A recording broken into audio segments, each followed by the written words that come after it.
안녕하세요. 글로벌 리포트 조상진입니다. 다사다난했던 2018년 한 해도 이제 얼마 남지 않았습니다.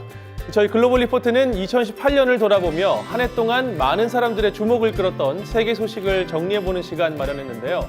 과연 올 한 해 지구촌을 뜨겁게 달군 소식들은 어떤 게 있을까요? 함께 만나보시죠.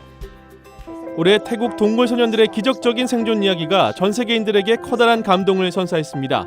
지난 6월 12명의 태국 소년 축구 선수들과 선생님 1명이 훈련을 마친 뒤 근처 동굴 관광에 나섰다가 고립되는 사건이 있었는데요. 갑자기 내린 비로 동굴 내 수로에 수위가 높아지면서 미처 탈출하지 못한 겁니다. 소년들을 구출하기 위해 다국적 구조팀이 꾸려지면서 전 세계에서 도움의 손길이 이어졌습니다. 결국 실종 열흘 만에 영국 잠수부들에 의해 생존자들이 모두 살아있다는 극적인 소식이 전해졌고 필사의 노력 끝에 생존 확인 약 일주일 만에 13명 전원이 구출됐습니다.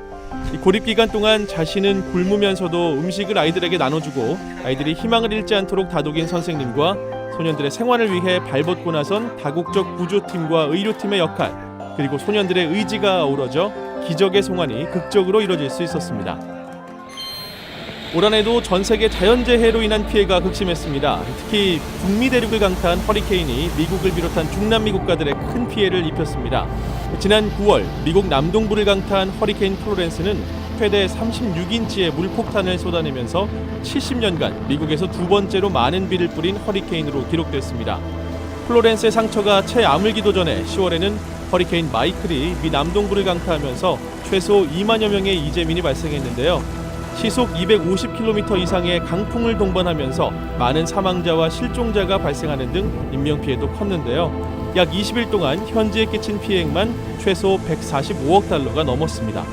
미국 기상청은 지구온난화로 태평양 해수온도가 상승해 허리케인 발생과 겨울에 눈이 많이 내리는 현상이 더 잦아질 것이라고 전망했습니다.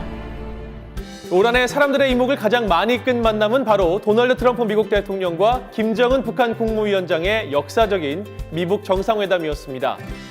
지난 6월 12일 트럼프 대통령과 김정은 위원장이 싱가포르에서 만났는데요. 70년 만에 이뤄진 미국과 북한의 첫 정상회담이 전 세계에 큰 주목을 받았습니다.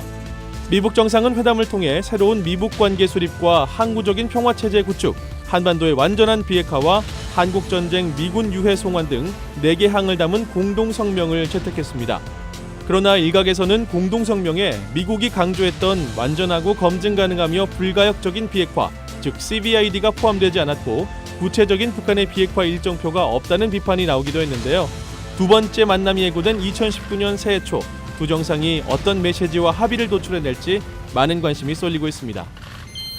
지난 5월에는 영국에서 열린 세기의 결혼식이 화제가 됐습니다. 바로 영국의 해리 왕자와 헐리우드 배우 메건 마클의 결혼식이 열렸는데요. 해리 왕자는 엘리자베스 2세 여왕의 손자이자 찰스 왕세자의 차남으로 영국 왕위 계승 서열 6위, 마클은 미국 법정 드라마 슈츠로 큰 인기를 끈 배우입니다. 이들의 결혼식은 이른바 왕실의 금기를 깬 결혼식이라는 평가를 받았는데요.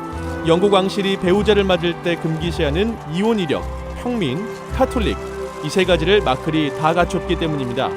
주례는 성공의 최초의 흑인 주교인 마이클 커리 신부가 맡았고 신부는 전통적인 복종 서약을 하지 않고 짧은 연설로 대신했는데요. 보수적인 영국 왕실 전통에 비춰볼 때 신선한 충격을 줬다는 평가를 받았습니다.